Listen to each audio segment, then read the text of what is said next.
everybody to the 1987 Supermod with our AWA save. Tonight we are going to go over the event number 69 in our save. Save your jokes, please. Save the jokes. And we have an exciting card. Let's take a look at it real quick.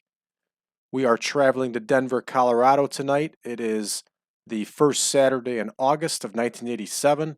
We got a card featuring Rough and Ready Reggie Bennett versus Wendy Richter. That ought to be a good match. That one's going to be 10 minutes. Get that correction in there. We're going to have Pat Tanaka versus Sonny Rogers. For those of you that don't know about Sonny Rogers was a very talented light heavyweight wrestler that started in the AWA, and then he went on to work the independents in around the Midwest, especially the Chicago area. Sonny Rogers trained wrestlers for many years. He was very instrumental in the early years of Windy City Pro Wrestling, and then Pro Championship Wrestling based out of Chicago. He was around for a long time, and I think he's still active in some capacity. Sonny Rogers was a good wrestler. He was a solid hand, and he also turned into a very good trainer. We got a ladies tag match. We're going to have Candy Devine and Penny Mitchell take on Vivian St. John and Jamie West. We're going to have Alan West battle Cactus Jack. Nick Konieczki and Johnny Rich are going to battle the Texas Hangman. Steve Olsenowski, Steve O, is going to take on Rip Oliver. Mr. Saito is injured, so we're going to find a replacement for him to wrestle Bob Backlund. We'll take a look at that when we get in there ready to set the card. And in our main event, the one that's been selling them out around the country and even in Canada, is Hennig and Hall versus Bockwinkel and Zbyszko. This is going to be a barn burner of a card. So let's head back to the game screen. Let's take a quick look around the world of wrestling and see what's going on here. And it's always good to know what's happening and where it's happening. So I like this one. Rick Steiner is on the rise. As far as I know, Rick Steiner is still with the UWF at this point, and he is. He's also doing some dates with New Japan, and apparently he's also working for Championship Wrestling from Florida here at this point. So good to see him. He's only 26 years old at this point. I'll tell you, Rick Steiner was a specimen when he first came up. Man, was he a powerhouse. So it'll be fun to keep an eye on him and Scotty to see how they're doing. Scotty at this point was wrestling in the WWA. I think he was their World Heavyweight Champion at this point.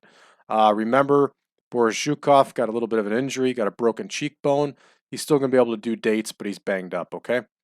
Who else are we going to look at here? Exciting title change in EMLL when the Mexican National Welterweight title was won by Ringo Mendoza. I don't know anything about that title. I don't know much about Ringo Mendoza, so I really don't have too much of a comment on that one. But looks like Butcher and Sailor White became the new Atlantic Grand Prix North American Tag Team Champions. They beat Leo Burke and Cuban Assassin. That's exciting stuff. Leo Burke was a hell of a wrestler. So was Cuban Assassin. I don't know too much about Butcher or Sailor White, to be honest. So let's see what the WWF was doing on their live event tour. Look at that main event. Wow. At the Joe Louis Arena. Wow. Bundy defeats the Ultimate Warrior. Junkyard Dog defeats a jobber. Paul Orndorff defeats a jobber. So this is not overall a very good card, but they still scored a 74. This is the problem in this game. If you have a company like the WWF that has pay-per-view, if a card is set to normal, it will automatically use that pay-per-view. So you have to set the cards to either tour or to lesser. If you set to lesser, you will get a card like this, where you will not have big names. If you set the card to tour, you will get a low crowd, and you will get tons of six-man tags. So it's kind of a no-win situation. So I have these all set, pre-programmed, and the real deal tour. Every company in here has real deal tour schedules. What they actually did in 1987, when they did them, and where they were. So all of them are set to lesser to keep that pay-per-view from being used. So going forward, I may go back through the editor and spend countless hours and maybe change it up so it switches between lesser and tour. I think that's the way to go to solve this problem. It'll be a happy medium, but we'll look into that at a later date. New Japan at the Big Fight Series. Kimura and Johnny Smith defeated Muto and Big Van Vader in the main event over the IWGP tag titles. That's a solid match right there. That'd be exciting to see. Bigelow, Anaki, and Keto. Wow, look at those names. Versus Williams, Oya, and Bourne. Cool card. This was a really fun time in Japanese wrestling. I have a friend of mine who's been a pro wrestler for 20 years who made the comment one time that the greatest wrestling of all time was Japan wrestling from 1980 to 2000. And I don't think I can disagree with him. World Class had their premium television show. That's a nice main event. The Von Erichs versus Perez and Madrill. Now, in real life, Kerry Von Erich wouldn't be back for around another year. I had made an error when I loaded this save, and I had forgotten to reset that injury date, so he was still off for only a couple months when the save first started. That's incorrect. I did that personally for myself when I was playing as World Class in a previous save. With the way it should be set is Kerry Von Erich should be out for, I think it's at least like 10 more months. So that's an inaccurate depiction to real world, but fun and exciting nonetheless. Mil Mascaras jumped Arcidi after the match. Ooh, man. Big action. All right, that's about all we're going to look at here for the rest of the wrestling world, and we're going to get rolling into our card here for Saturday night. Yep, there it is. So here we go. We're rolling. Prep our card. We know we got Bennett versus Richter, and we know we're running in Denver. Okay, so backstage incidents. Uh-oh. Dangerously in Bockwinkel. More wrestlers court nonsense. We know that that's his protege. Okay, cool. Let's see if the NWA snatched up Candy Divine. They did not. We're going to be able to use everybody we want to use tonight. Terrific. So let's set ourselves up for Denver. And we're going to go 3,000 to 4,000. Pretty similar to the Great Lakes region. So here we go. Boulder, Colorado is our best bet. So let's go up one and see if we get any Denver.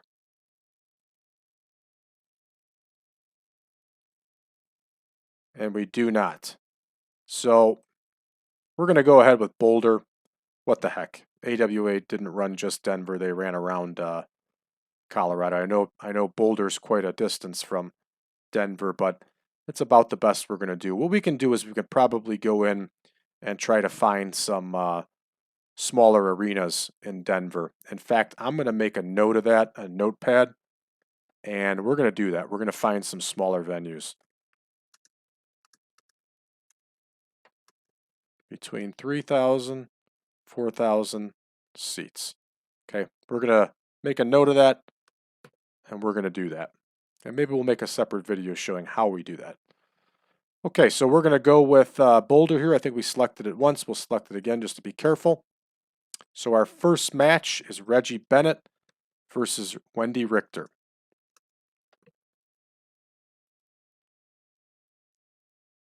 As we've talked about before, Wendy Richter was another one that was a really, really talented women's wrestler. She was exciting. She held titles wherever she went. So we're going to leave this open. I don't really care who wins, but I'm willing to bet Wendy Richter gets the win. Our next bout's going to be Tanaka versus Rogers. Before I started filming this, I had signed Pat Tanaka. For those of you that don't know who Pat Tanaka is, Pat Tanaka was a second-generation wrestler. He was originally from Hawaii, and he really made a name for himself in the AWA. He tagged up with Paul Diamond as Bad Company, and they were featured in the CWA and then the AWA. They held the AWA World Tag Team title at least once, maybe twice. Pat Tanaka was just fundamentally sound, always in the right place, had great footwork. He was just as smooth could get. He was a tiny guy, though. I think he was only about 5'7". One hell of an athlete, though, a really good wrestler. I always enjoyed watching him. Later on, he would form the Orient Express in the WWF with Akio Saito. And then I think they dropped Saito and brought in Paul Diamond under a hood. I think Saito quit. So we're going to put Pat Tanaka over just because Sonny Rogers has been creaming him on the tour so far. So Pat Tanaka's going to cheat to win. He's a heel. In fact, I think Pat Tanaka was his heel his whole career. He was a guy that would irritate you, that you naturally would not like. So Divine and Mitchell versus St. John and West. There's Candy Divine. Vivian St. John. I'm sorry. Ooh, I almost messed that up. St. John and Jamie West. Who was Candy Divine's partner again? Penny Mitchell. There we go. Probably scrolled by her 3 times. Short memory, folks. It's been a long week. You know how it goes. All right, there we go. We got this one set. Divine and Mitchell versus St. John and West. Again, I don't care who wins. We're going to leave that open-ended. We'll let the AI decide. Excuse me. Alan West versus Cactus Jack. This is when Cactus Jack was first getting started. He had moved up from Texas. He obviously was not a big name at this point. He was making a name for himself, however, though, as a guy that was willing to do very crazy, risque maneuvers. Good and bad. Eventually he paid for it with his body, but it's also what helped get him on the mat. On the map. I've never been the biggest Mick Foley fan. Personally, I think he's very overrated, but he was entertaining, and he's a good hand for AWA at this time. They had him on the roster, so I kept him on the roster. So we have Konitsky and Rich versus the Texas Hangman. This is a 60-minute bout. There's Nick Konitsky, Johnny Rich, and this is Killer and Psycho.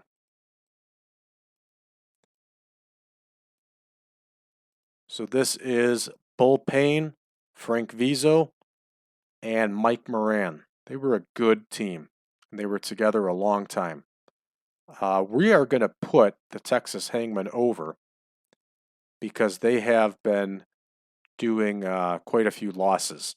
So we're going to try to even it out a little bit. So we're going to give them a tainted win too. Their heels need to cheat to win. And that match should have been 16. It should have been 14 minutes. I'll make the correction. So now we have Olsenowski versus Rip Oliver. We've seen this match before. It's going to put up a decent number, so long as both men are decently over in the Mid-South territory. We'll find out. This is another one. I don't care who wins. Let's take a look here. Okay, Rip Oliver is very warm. Olsenowski's cold. Let's give Olsenowski the win. Okay. Oh, here we go. Saito is out. Okay. So who are we going to put in there against Bob Backlund that's going to mesh well with his style? We have some options. Actually, we have a wide open option. We can pick just about anybody except who's booked already tonight. So who would merge well with Bob Backlund and who is a heel? Okay. Let's put Dick Slater in there with Backlund tonight and see how he does. I don't want to put Bobby Duncombe in there. I don't want to risk Bobby Duncombe losing at this point. So let's put Dick Slater in there with Backlund. This should be one hell of a match. Absolutely. Dick Slater, for those of you that don't know much about Dick Slater, he was really impressive. That guy could do anything in the ring. And he was also as tough as nails. Nobody ever wanted to mess with him. But as far as pro wrestling goes, he could make a great match with anybody, anywhere he went.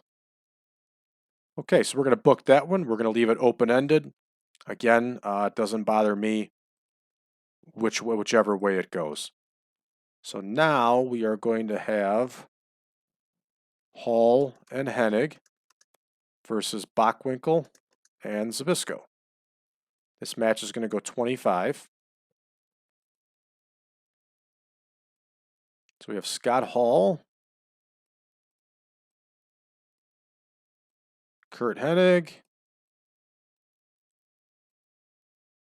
There's the World Heavyweight Champion, Nick Bockwinkel, who has been so impressive in this save. I mean, the numbers this guy puts up are just top-notch. I really do not want to take the title off him. He's been that impressive. We're going to make this an epic. And this is another one where I'm really not concerned about who's going to win. But let's make it a count-out win. Total AWA 1980 style. And let's put Curt Hennig as the winner. I'd be curious to see if Bockwinkel takes the loss because he has been fighting this, losing to Curt Hennig. So there we go. Our card is 137 minutes. I think we have a really solid card here. We're rolling out of Boulder, Colorado. AWA is in town. Saturday, first week in August, 1987, Boulder, Colorado. Let's go. Event number 69. All right. Just as I predicted, Richter takes Bennett. Pat Tanaka defeats Sonny Rogers with a foreign weapon. They got a low score. The crowd says they don't know anything about them. That's going to change. The more we keep using them, the more popular they'll get. All right, the ladies match, which got pretty poor reviews here. Ouch. Candy Devine pins Vivian St. John. That's all right. We'll keep working at their popularity. Will keep growing, especially with the exposure on television. So we got Alan West versus Cactus Jack again. The crowd's not too hot on this one, but Cactus Jack gets the W. Oh boy, this card is not going well here in the Mid-South region. So the Texas Hangmen go ahead and get the win. Wow. And then Olsenowski over Rip Oliver. This is another match with a poor score, but they both look good. They worked hard in this one, it looks like. This is the match I was excited to see. Good. It got an 80. Slater beats Backlund with his patented leaping pile driver. Cool. We're going to keep both these guys very strong on TV. This loss doesn't hurt Backlund at all. And now a 90. Beautiful. Excellent main event here. Excellent. So Hennig does get the win over Bockwinkel in a countout. That's exactly the type of stuff we want to see to keep that feud hot. Larry Hennig did a good job as the road agent for this one. We can see Bockwinkel's carrying a penalty for his age, but it really does not matter. This match was loaded, and I am certain in real life this would have been just as good as what we're seeing because all four of these guys could really go back then. And I don't think anybody could infuriate a crowd as well as Bockwinkel and Zbyszko. Now, in real life, which a lot of you may not realize, at Super Clash 2, Larry Zbyszko actually helped Curt Hennig win the World Heavyweight title from Nick Bockwinkel. This led to a heel turn by Curt Hennig and a face turn by Nick Bockwinkel. And then just about a year later, Curt Hennig lost the World Heavyweight title to Jerry Lawler, and then he went to the WWF. So in our save here, we have kept Nick Bockwinkel as a heel, we have kept Curt Hennig as a babyface, and we're having Curt Hennig continue to chase Nick Bockwinkel. We've also put Scott Hall into the mix-up. We signed him to an exclusive written contract, took him back from Florida, and we have Larry Zbyszko in the mix. This has been an excellent feud and has been fun to play, and the possibilities are unlimited here for what we can do. So this was a good score. This was a good match, especially in the Mid-South, where we don't exactly have the strongest number for the AWA. Let's see what our show overall gets. The show overall gets an 83, solid crowd, good show number, and it increases our popularity again in the region. So I don't think we could have asked for more at this point. You know, our roster is not a star-studded roster like the WWF, but we're really making it happen with what we have. And this is a good, solid house show, or live event as we call it. And I'm pleased overall with what we've accomplished here. So let's take it back to the main screen. We don't need to do any speeches. I think all our wrestlers know the good work they put in. We'll go back to the main screen, see if anything exciting happened around the wrestling world. You just never know what could happen. Oh, we got somebody looking for more money in a contract here. You can guarantee that. All right, we are up to 1.3 million viewers for Championship Wrestling on ESPN. That's a good number. Again, I am very pleased with this save and how well things are going. Now let's see who wants more money. Okay, Ben Patrick and Sean Baxter. Those are our enhancement talents that we talked about. So we're going to put their name on here because we're going to adjust what they're being paid in their contract. Because we are not, and Chris Moulter also.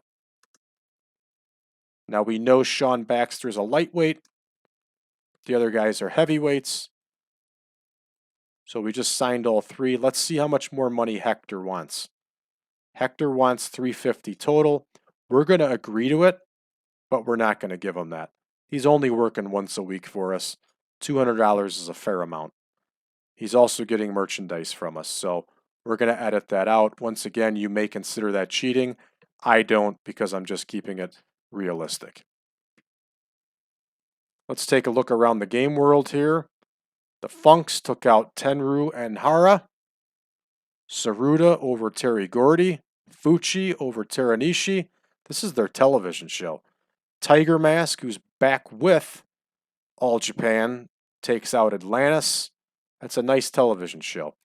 Now check this out. You see where it says Texas Red here? When you think Texas Red, you think of Mark Calloway, who was the Undertaker, who was Texas Red in Texas with World Class at this time. Well, Texas Red in Japan, All Japan, was actually Gene Pettit. So I learned that I had this program the incorrect way, but I got it fixed. So now we know for certain. It looks like Gene Pettit, Texas Red, was tagging with Jerry Oates. Jerry Oates was a good, solid wrestler, and so was his brother, Ted. The Oates brothers were a good team in the South for many years.